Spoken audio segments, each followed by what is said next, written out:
And welcome back to the Commissioner's Report. I am here with Commissioner Ed Smith and Dr. Ulyee Choe, and we've been talking about healthcare here in Polk County, and we've been kind of specifically talking about the indigent healthcare and some of the programs that you have there. Dr. Choe, let me ask you about some of the funding, because obviously money's what makes everything go around, and how some of these funds provided. Okay, well, fair enough. In terms, I'd like to speak about the low-income pool grant. Okay. This is how we're addressing some of that issues with the indigent population.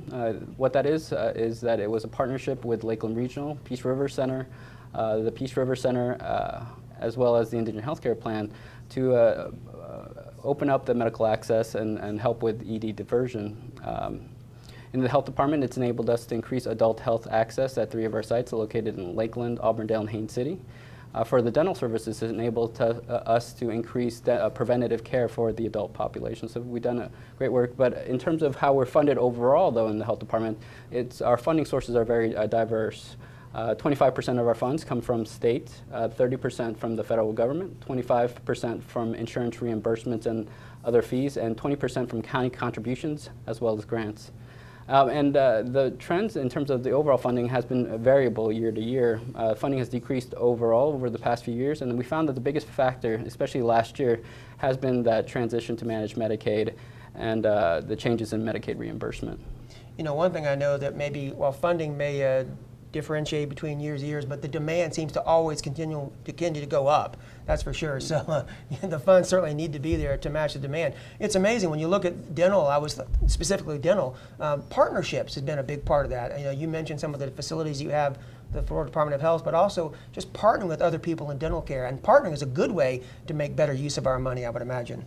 Absolutely. I'll defer to Dr. Choe on that. And looking at the patients we're seeing, these the lip clients, we found that unfortunately 60% of people that presented to our dental clinics presented due to urgent needs. Those are those that had infections, those with horrible diseases, and those in need of extractions. It really speaks to that need for dental care in the community, and it also speaks to the fact that we're dealing with a population that has neglected dental care for so long, maybe due to the access, maybe due to insurance issues.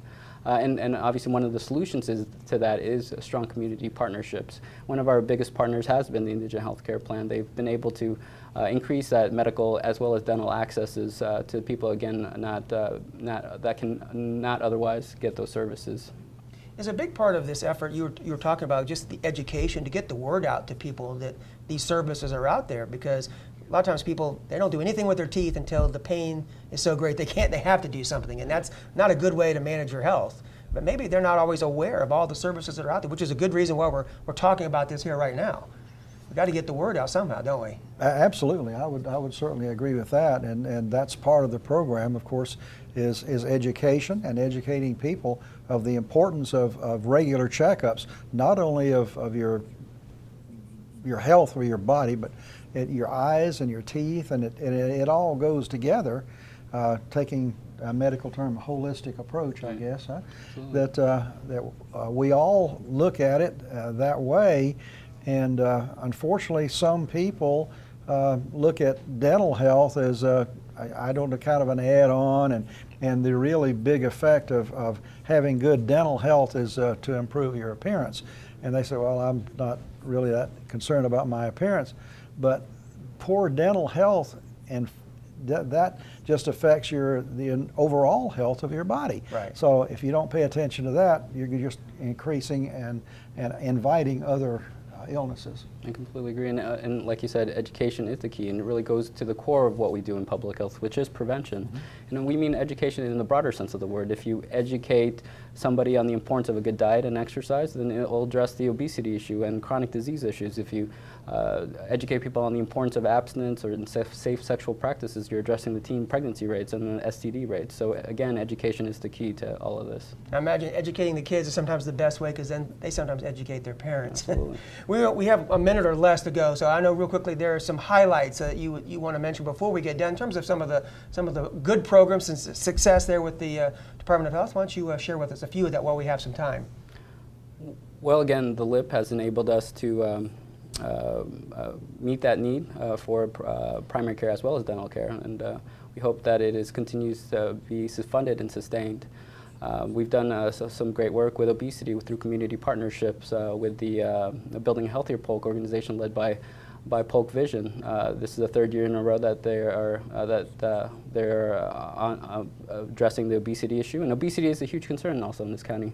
The rate here is about 37%, which is well above the state average. And the thing with obesity is it's linked to so many other chronic diseases such as heart disease and diabetes. But they've done some great work at Polk Vision and Building a Healthier Polk. And the campaign they've recently launched is the 5210, and what that stands for is we encourage people to pick one of the components of the 521, and 5 standing for 5 servings of fruits and vegetables, 2 or less hours of screen time, 1 or more hours of exercise, and 0 sugary beverages or drinks. So we ask people to choose just one of those because one little choice, one little step can go a long way.